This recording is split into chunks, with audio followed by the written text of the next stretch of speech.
উঠছে। হ্যাঁ চাপ দিছে। শরীফ ভাই 1 ঘন্টার বেশি হয়ে গেল, পাহাড়ের মাথা পাইলাম না। হ্যাঁ জীবন আমার তো ভয় লাগতেছে, জীবনে প্রথম পাহাড় উঠতেছি।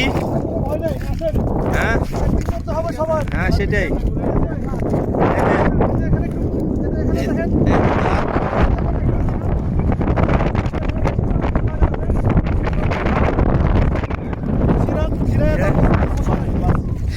এইটা এটা হলো সেই আমাদের সেই কি মিশরের নীল সাগর, নীল নদ। এখানে যে ফেরাউন হ্যাঁ ফেরাউনকে যে মারা হয়েছে সেই সাগর নীল নদ। হ্যাঁ ঠিক আছে, হ্যাঁ সেই সাগর এখানে ফেরাউনকে চুবিয়ে মারা হয়েছিল ডুবে।